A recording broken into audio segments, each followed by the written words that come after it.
por dentro das principais discussões que impactam seus investimentos e das análises de nossos especialistas sobre as movimentações do mercado financeiro. Falando nisso, nosso encontro é toda manhã, logo após a abertura do mercado.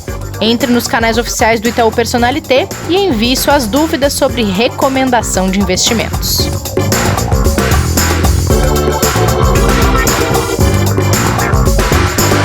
Sexta-feira, pré-carnaval, sem carnaval aqui no Investidor em Foco.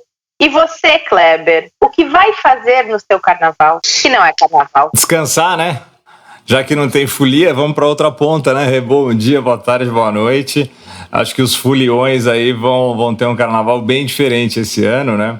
Mas faz parte e acho que vale a pena para a gente ter um ano bem melhor depois, né? É verdade, o pessoal lamenta, mas é por uma boa causa, né? Um esforço coletivo. Com certeza, com certeza. Bom, Kleber, vamos dar um giro rápido aqui pelos mercados por essa semana, porque a gente tem um café com canelas especial daqui a pouco. Então, vambora. Queria que você nos explicasse esse dado que saiu hoje a respeito do Reino Unido, mostrando que a economia caiu quase 10% em 2020 e eles consideram a maior queda dos últimos tempos desde que eles fazem os registros de desempenho e crescimento como são apresentados nos dias de hoje.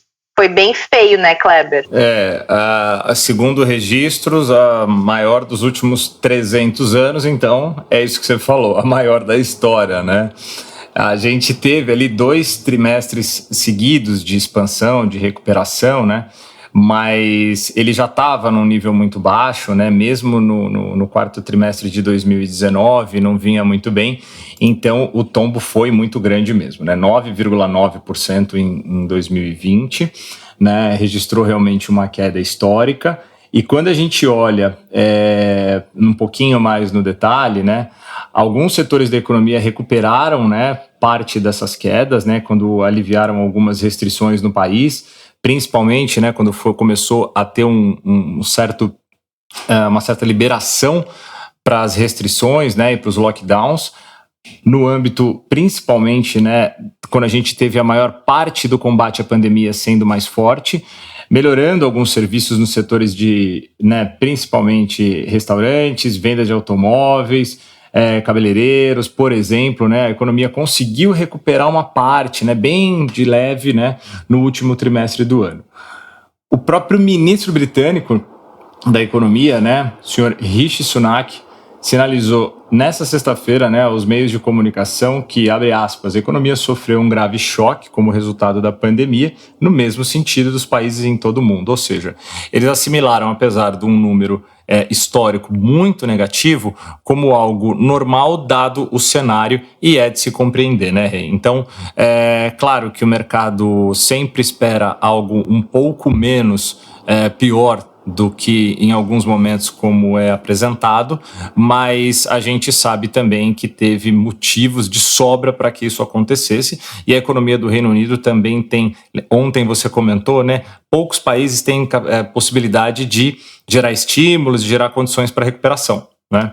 E o Reino Unido é um desses que tem condições de fazer isso, né? Então, vai se recuperar, tem uma economia forte e a gente vai ver um 2021 provavelmente diferente, mas claro, depende muito aí de como vai ser essa também recuperação por parte da vacinação e essa retomada de atividade. Mas foi um choque grande. A gente vai ver outros ainda esse ano, né? Com certeza. E o Reino Unido em particular, né, Kleber, também tem seus planos próprios de desenvolvimento que começaram a ser colocados em prática desde que eles deram início ao processo de desligamento da União Europeia, né? Perfeito. Então, acredito que eles tenham cartas na manga para jogar agora que eles já se desvincularam do bloco. Exatamente. Tem muito mais a se analisar do que também a pandemia em si, no caso do Reino Unido, por esse ponto que você falou, né? O Brexit também aconteceu em paralelo a toda a questão da crise econômica gerada pela Covid-19.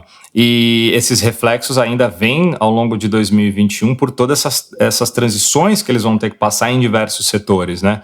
Mas a tendência é positiva, apesar de que vai ter um tempo, sim, de maturação para todos esses setores começarem a se recuperar e se fortalecerem de novo. Verdade. Bom, Kleber, aqui em território nacional, as preocupações com as finanças domésticas do Brasil, tem também o andamento da vacinação, são coisas que assombraram o mercado essa semana, né? Preocuparam, né? A gente teve ontem um dia positivo, né?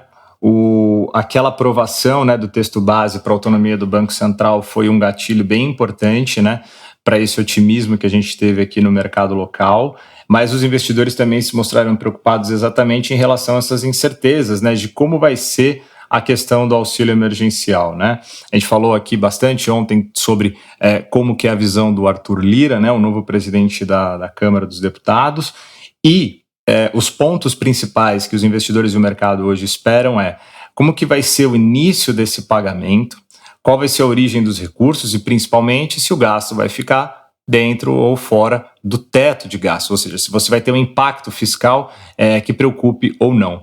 Então isso gera muita atenção dos mercados, a gente espera por informações mais concretas de como vai ser o andamento, né, o valor, se vai acontecer realmente. Hoje já saíram notícias que ele pode já começar a ser pago em março, a definição, se vão ser 2 PECs emergenciais que vão ter que ser aprovadas, se essas PECs vão aprovar 2 ou 3 parcelas, se o valor vai ficar em R$200, o público que vai ser, né, a sociedade que vai ser beneficiada e atingida com isso, né, a ideia é atender, segundo o ministro Paulo Guedes, 64 milhões de cidadãos. Então, assim, a gente tem aí um trabalho de curtíssimo prazo a ser feito para que a gente faça todas essas contas e o mercado assimile esses números. Mas, como você falou, enquanto isso não está definido, vem gerando essa tensão e essa volatilidade nos mercados. Bom, para a gente fechar esse giro, a semana deve encerrar isso, porque a gente está gravando agora na sexta-feira pela manhã ainda, mas tudo indica que deve encerrar sem acordo nos Estados Unidos para aquele novo pacote de estímulos que vem sendo discutido e que Biden está tentando negociar. Mas a senhora Nancy Pelosi, que já vem ficando famosa aqui no podcast, para quem ainda não ouviu o nome dela, né? Senhora Nancy é a presidente da Câmara dos Representantes dos Estados Unidos, ou seja, é uma pessoa extremamente importante, uma parlamentar muito importante nos Estados Unidos e que vem conduzindo todos esses processos de pacote de estímulos, porque primeiro passa por ela e depois passa pelo Senado, né? E ela disse ontem que espera que o pacote de estímulos, né, chamado até oficialmente, né, de Plano de Resgate norte-americano, tenha sua tramitação concluída nos comitês e passe na Câmara até o final de fevereiro e siga para o Senado para que ele seja aprovado lá também e depois submetido à sanção do presidente Joe Biden. Ou seja, a gente teria como prever que se essa avaliação, né, e essa projeção que a Nancy colocou, chegue aí no início de março com um pacote já definido no seu valor, em como ele vai ser distribuído, inclusive até com alguns detalhes que ontem, por exemplo, ela colocou de aumento de salário mínimo federal, que também é algo importante. O mercado ainda tem as suas preocupações se isso vai acontecer ou não. Não foi foi bem recebido, obviamente, essa informação ontem, mas não mexeu tão positivamente com os mercados, exatamente pela dúvida. Será que realmente vai? Né? Então vamos ver como que vai transcorrer o final de semana, se tem novas informações e o começo da semana que vem, que nós não vamos estar aqui, né? Mas eles vão estar lá trabalhando e a gente volta aí na quinta-feira para passar tudo o que aconteceu. Quinta-feira vai ser um episódio bem interessante. Hora do nosso café com canelas de toda sexta-feira. Kleber, você já pegou seu café? Tá aqui na mão, Rê. Tudo bem? Tudo bem, Pedrinho. Você já pegou seu café? Opa, hoje café com convidados mais do que especiais, né? Então hoje o café vai ser reforçado aqui no episódio. Então só preciso avisar vocês que eu estou me retirando porque o convidado é colorado. Então eu também estou me retirando. Porque eu não sou gremista, mas esse ano São Paulino com Colorado tá pior que gremista, Rê. Você tá solidário a mim, Kleber? Eu tô, cara. Tô solidário a mim mesmo, porque não sei mais o que é vencer no futebol, viu? E aqui em casa ainda tem um atleticano pra acumular a nossa torcida contra o Inter, então... Bom, viva o nosso convidado, né? Que só ele pode sorrir. Rafael Oliveira, gestor do Kinea Gama. Desculpa a brincadeira, a gente sempre brinca com nossos convidados. Espero que você não se importe de conversar com as torcidas opostas. Sem problema. Eu que agradeço a poder participar aqui com vocês desse bate-papo. Eu não me retiro porque eu tô aqui para fazer um investimento e o Rafael e o fundo que ele gere fez nada mais, nada menos do que num ano de pandemia um retorno de 23,86% nominal contra um Ibovespa que subiu 2 e pouquinho. Então, não é trivial você num fundo de ações do que a gente chama de long only, né, que é um fundo que está sempre investido preponderantemente em ações, ter uma performance dessa tão forte. Então, do meu ponto de vista, que sou corintiano, não tenho nada a ver com uma coisa nem com a outra, eu fico com o Rafael e com o retorno que o fundo deu, que é um retorno espetacular, viu, Rê? Maravilhoso. Rafael, então, conta pra gente um pouquinho da estratégia desse produto e também desse desafio de ter conseguido um retorno tão espetacular, já que hoje o dinheiro do Pedro vai todo pro Kinea Gama, já vou te avisando. Tá bom, tá certo, show de bola. Olha, o Kinea Gama, Rê, ele é um fundo sem restrições, 555, focado para plataforma, para investidores de varejo mesmo, então sem restrição de qualificação. Lá na Kinea, na caixinha de ações que eu toco, os FIAs, eu toco 3 fundos, o Kinea Prévia Ações, o Kinea Ações Institucional e o Kinea Gama. Os outros 2 têm as suas restrições, um é focado para previdenciário, investidores qualificados, o outro para fundos de pensão, e o Gama é o nosso produto para mar aberto, né? Então, para plataforma mesmo, você vai lá, vai ranquear os fundos todos e vai encontrar uma gama de fundos de ações, entre eles o Gama, propriamente dito, que nem a Gama, e você consegue investir nele com apenas R$1.000. A Kinea mesmo está tentando agora, nesse momento, até democratizar ainda mais investimentos. É um projeto baixar ainda mais esse investimento mínimo, mas eu acho que isso é um papo para um outro podcast. O ponto o Gama, ele investe somente em ações brasileiras, na verdade, empresas brasileiras, pode ser listadas aqui no Brasil ou fora. A gente sabe que tem algumas empresas brasileiras que optaram por listar na Nasdaq, lá fora, nos Estados Unidos, e o Gama, ele se propõe a isso. Então, a gente só investe em empresas que tenham controle no Brasil ou que sejam majoritariamente brasileiras, de modo que a gente pode acessar o management na hora que a gente quiser, da forma que a gente quiser, né? Então, eu até diria para você hoje que a gente já teve alguns nomes lá fora, inclusive, mas hoje o único nome que nós temos lá fora que tenha a operação majoritariamente brasileira é Mercado Livre. Tá? De resto, são todos nomes listados aqui na B3.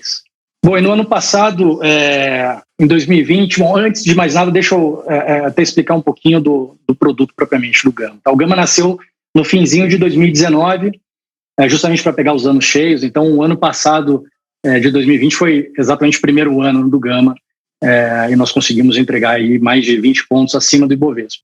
Nós discutimos muito, nós observamos muito no detalhe todos os tipos de dados, incluindo os dados de alta frequência, agora que estão mais na moda. A gente está usando, principalmente usando os data scientists, né, os cientistas de dados, para desenvolverem ferramentas para nos ajudar a ler e entender os dados de alta frequência. E aí isso nos permitiu tirar um pouco o pé, reduzir o risco do portfólio, comprar algumas proteções quando nós percebemos ali na iminência da crise. Então, próximo do carnaval, um pouquinho antes, nós rotacionamos o portfólio para menos beta, para menos risco. Isso permitiu que a gente evitasse o grande drawdown, né? aquela grande perda. A gente caiu junto também, mas caímos menos. Tá? E depois, essas interações também ajudaram a gente a realavancar o fundo para a retomada.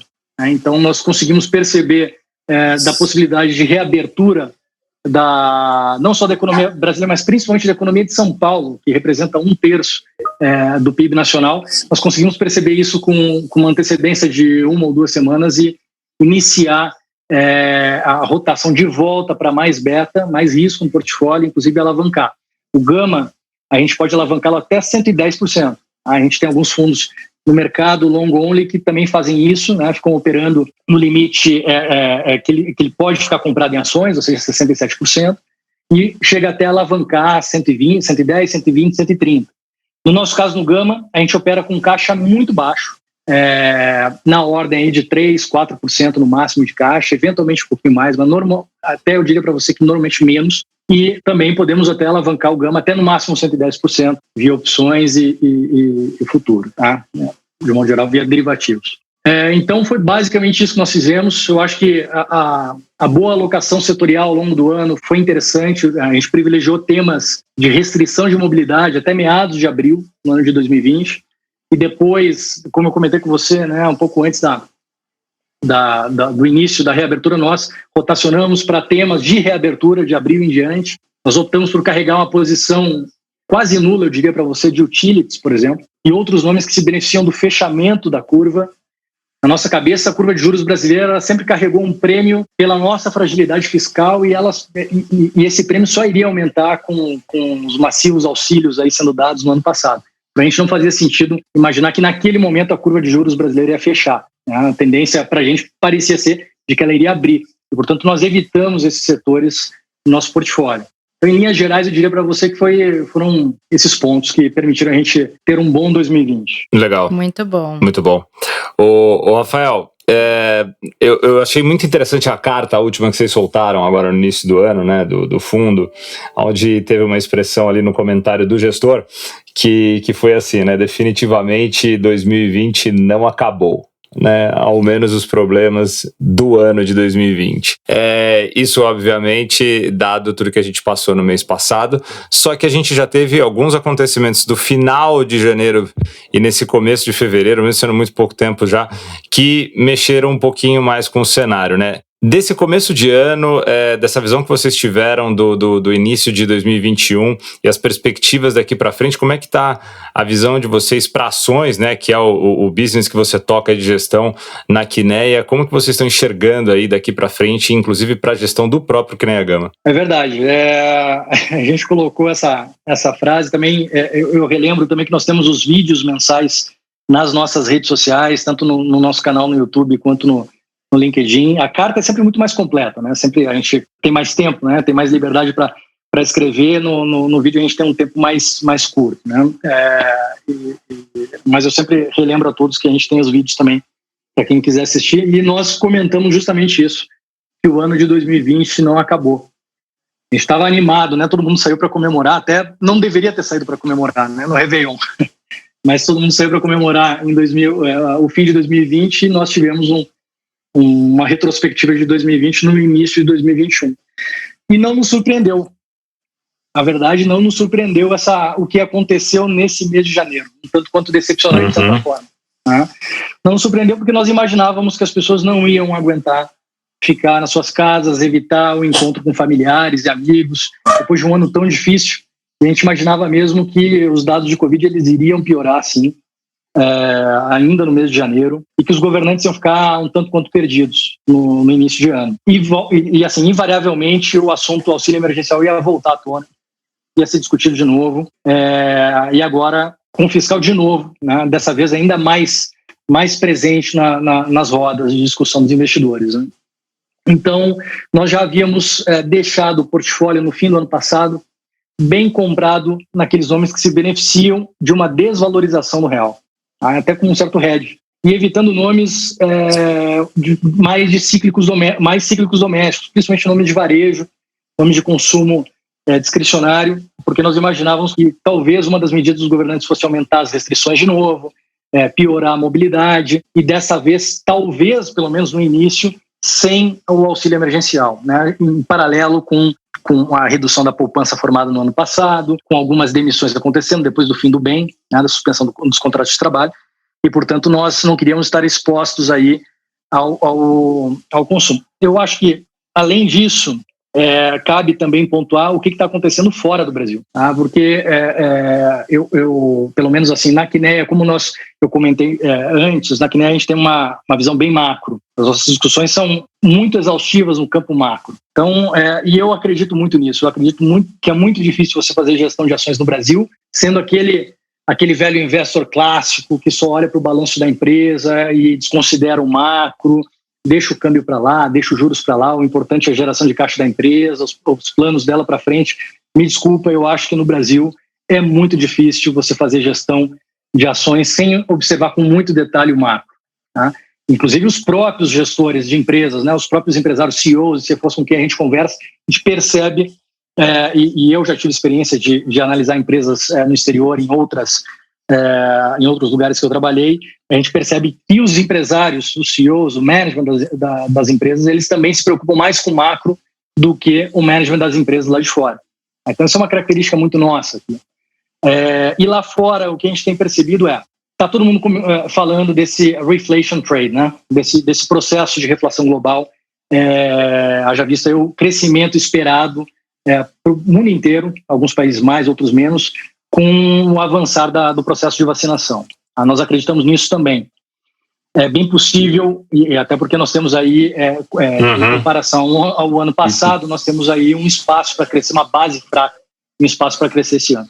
É bem possível que a inflação comece a subir nas diferentes economias e, portanto, isso pode levar a uma tendência altista dos juros. Tá? Isso é bom, num primeiro momento, para os ativos reais, para as commodities e também para o mercado acionário, também para as ações. Então, num primeiro momento, e quando a gente fala de abertura de curva de juros, assim, também é bom para bancos, tá? Então, se a gente está falando de bancos e commodities, a gente está falando de pouco menos de 2/3 da nossa bolsa aqui, do nosso Ibovespa. Tá? Um pouquinho mais da metade, um pouquinho menos de 2/3. Então, em tese, isso já poderia chamar a atenção para o gringo, o investidor gringo, que foi esse que descarregou um caminhão de dinheiro em janeiro agora aqui, atrás de empresas baratas de commodities e bancos. Tá? Então, isso é o primeiro elemento que me faz ficar animado com bolsa brasileira, o que está acontecendo lá fora e o reflexo que isso pode ter para a nossa bolsa aqui. Excelente. Muito legal, Rafael. Opa! Não, só ia comentar. A gente conhece a Kinea muito de perto e de muitos anos, então a gente tem um conforto enorme. A gente já divulgou aqui produtos sem ter histórico de rentabilidade, já apostando na boa gestão. Então, só agradecer, Rafa, pela sua participação e continuar com essa parceria tão bacana que a gente tem. Legal, mais uma vez, eu que agradeço o convite, espero poder voltar aqui mais para frente, falar de novidades a respeito dos nossos fundos e tudo mais. Muito bom, Rafael, a gente que agradece a sua participação aqui mais uma vez. E vamos manter esse contato. A Kinea é nossa parceira não só no Itaú, mas aqui no podcast também. Excelente. Valeu, Rafael, mais uma vez, obrigado. Parabéns a todos aí pelo trabalho. Até a próxima. Boa. Pedrinho, e antes da gente encerrar o nosso café de hoje, quero saber a sua dica para o fim de semana, depois de você já ter decidido onde vai investir seu dinheiro. O que você vai fazer nesse sábado e domingo aí na sua folga? Pois eu já dei dicas mais curtas, essa é uma dica que tem bastante episódio, dá para se divertir bastante. Tá vendo o carnaval, que não vai ser um carnaval, né? Vai ser Exato. Uma maratona de seriados, TVs e etc., porque afinal de contas a pandemia infelizmente está num momento super complicado. Então vou sugerir aqui já um seriado para as pessoas terem bastante episódios para maratonar. E é um episódio, eu li uma crítica que eu achei fazia todo sentido, que ela tem aspectos e características muito parecidas com Breaking Bad. Então, quem gostou, se apaixonou por Breaking Bad, tem uma chance grande aqui de gostar também da nossa sugestão. É diferente, não é tão incisiva, para usar uma palavra. Eu já ia falar isso. É que eu sou muito fã de Breaking Bad e adoro Ozark, mas tem uma pequena relação. Tem. Quem é fã de Breaking Bad não vá com aquele entusiasmo todo. Não. São traços, né, Kleber? São traços, não são? Uma vaga lembrança? Isso. Longe. É porque mas Breaking Bad tá lá no topo, né? Exato. Para mim também, apesar de ser um seriado que é ame ou odeie, né? mas Sim. é o Ozark. E por que eu estou brincando aqui com a relação com Breaking Bad? Porque também a série, né, a história de um assessor financeiro, que está super na moda hoje em dia, né, essa profissão, uma profissão tão bacana e tão importante, né, para as pessoas investirem bem. Não é fácil conhecer os Rafaéis e as Quinéias e os Gamas, né? Eu acho que hoje a gente tem muita variedade de produto de investimento, mas a hora que você vai apertando ali e vendo, na verdade, não sobra muito. Então, os assessores de investimento, né, os planejadores, têm agregado muito, principalmente nesse momento de juros baixos, que as pessoas têm buscado investimentos mais sofisticados. E o seriado é sobre um profissional desse, só que um profissional que está longe de ser correto, é um profissional que ele e o sócio dele, eles faziam lavagem de dinheiro para um traficante, né? E, obviamente, isso não vai dar certo. E ele era super coxa, a família era coxa. Coxa, para quem é de outros estados, é uma pessoa que é super certinha. E aí o mundo vira e ele passa a ter que tocar, né? O sócio dele acaba morrendo e ele tem que se virar para a família não ser prejudicada pelo traficante que exige dele que ele lave dinheiro. Então tem este traço de Breaking Bad, porque Breaking Bad, para quem assistiu também, era um professor super certinho ali de química que dá uma virada na vida e cai no mundo das drogas também.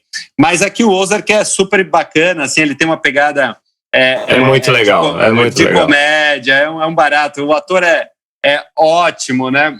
E tem uma avaliação super legal aqui das pessoas que assistem. A crítica também elogia bastante.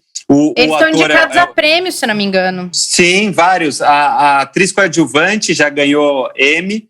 O Jason Bateman é maravilhoso, né? O ator que faz o ator principal. E ele tem muito dano. Por que Pedro, por que você está trazendo, além deste profissional, que é a temática do seriado, porque vinha aqui para o podcast, né? É um barato, porque ele, quando precisa lavar dinheiro, primeiro que o sócio tinha indicado o Ozark, que era um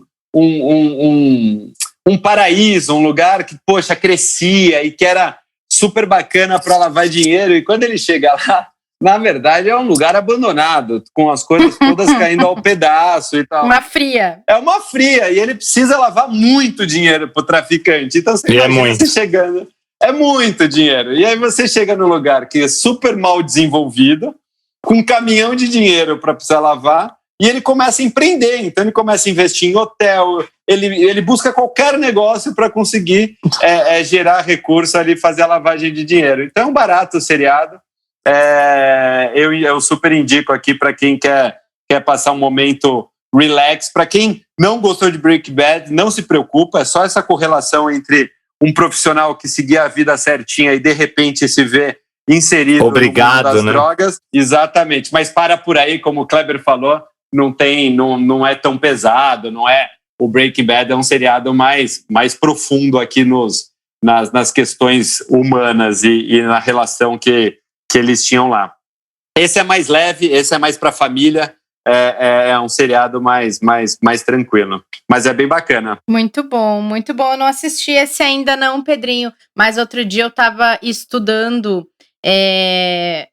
um curso que eu faço para uma prova de certificação de investimentos, estava estudando sobre lavagem de dinheiro, então eu vou assistir para saber na prática tudo que não pode fazer. E eles mostram passo a passo muita coisa, e é muito legal, assim, nesse sentido, até para o investidor, assim, não só como entretenimento, né, Pedrão, porque muitas das vezes, pessoas às vezes desinformadas ou que não têm tanta informação sobre mercado financeiro, que não acompanham tanto, acabam conhecendo às vezes profissionais que têm muito boa oratória, né, Pedrão? Falam super bem, apresentam muito bem e, na verdade, fazem investimentos totalmente legais. Sem dúvida. E esses profissionais estão por aí. Assim, hoje em dia, bem menos, bem mais fácil de se identificar, né? Porque é só procurar instituições fortes e grandes para se fazer as suas operações, mas ainda tem. Então, lá se mostra o quanto porque as promessas são sempre maravilhosas, né? Nunca é a promessa de um CDI da vida, sempre são coisas inacreditáveis de retorno e tal. Mas o contexto todo, o enredo, como eles colocam, e ele é muito família mesmo, vou dar só um spoiler, né, Pedrão, que é legal, porque a família toda entra, né, para ajudá-lo, então é bem legal, vale a pena, é bem interessante. Nossa, e o Kleber trouxe um aspecto muito, muito bacana, Rê, que com essa redução também dos juros, a ganância das pessoas sempre existiu, né, e as pessoas sempre tiveram a tendência a cair em grandes promessas, porque é tudo que você quer ouvir, né? Que você vai ganhar muito dinheiro num espaço curto de tempo. Mas agora com juros baixos, com a dificuldade de retornos maiores, isso fica ainda mais latente, né? E eu fiz minha carreira toda muito próximo de assessoria de investimentos, e o que a gente ouviu, e continua ouvindo muito, cliente que nos pede, quase exige que a gente dê retornos de 2%, 3% ao mês para eles, né? Porque alguém fez essa promessa e eles batem aqui na nossa porta querendo também o mesmo retorno. Sem risco, né, Pedrinho? E sem risco, isso não existe. Acho que é um grande alerta para as pessoas. Isso absolutamente não existe. A gente está trazendo aqui o Rafael hoje, que teve uma performance maravilhosa com os 22% no ano. Mas é um ano muito bom, um ano de performance, um ano, como ele explicou, que fez uma leitura muito boa do mercado e olhando para trás, pareceu que foi sem risco, né? Mas foi um investimento de risco, obviamente, para conseguir esse retorno. Então, isso é uma coisa muito importante, a gente não cair em falsa promessa, não se deixar levar. Eu sei que tudo que o ouvido quer ouvir, né? Que a gente vai ganhar muito dinheiro sem risco num espaço curto de tempo, mas isso não existe. O que a gente acaba observando no tempo é que os clientes acabam perdendo muito dinheiro quando entram nessas promessas. Então o Kleber trouxe um aspecto muito bacana mesmo. Acho que aqui fica o alerta para todo mundo que está ouvindo a gente. Muito bom, muito legal. Nunca é demais reforçar isso, né, meninos? Tem uma frase antiguíssima do mercado financeiro, que não existe almoço grátis. Sim. É a frase clássica que acho que ela simboliza bem isso, que você não vai ganhar muito dinheiro grátis, sem correr risco, sem ter uma contrapartida. Eu acho que ela cabe bem para explicar isso. Né, Pedro? É muito bom, é muito rápido, é muito fácil. Para desconfiar, para analisar, né? Tá tudo muito no mundo hoje que é tudo muito difícil para se conquistar em qualquer âmbito, né? Empresarial, financeiro, não importa, né? Então tem promessas realmente extraordinárias, mas a realidade é bem diferente, é isso mesmo. Muito bem, meninos, muito boas as dicas de hoje. A gente fica por aqui. Semana que vem temos mais Café com Canelas, mais dicas e mais investimento para trazer para quem nos ouve. Obrigada, viu? Valeu, Rê. Obrigado. Valeu, Pedrão. Ótimo final de semana a todos. Obrigada a todo mundo que acompanhou o episódio de hoje. Cuidem-se nesse feriado de carnaval. Quem vai ter feriado de carnaval, protejam-se. A gente aqui também vai tomar todo o cuidado possível. A gente se encontra na semana que vem, na quinta-feira. Vai demorar um pouquinho, mas vai ter podcast na semana que vem, sim. Até lá. Fique por dentro das principais discussões que impactam seus investimentos e das análises de nossos especialistas sobre as movimentações do mercado financeiro. Falando nisso, nosso encontro é toda manhã, logo após a abertura do mercado. Entre nos canais oficiais do Itaú Personalité e envie suas dúvidas sobre recomendação de investimentos.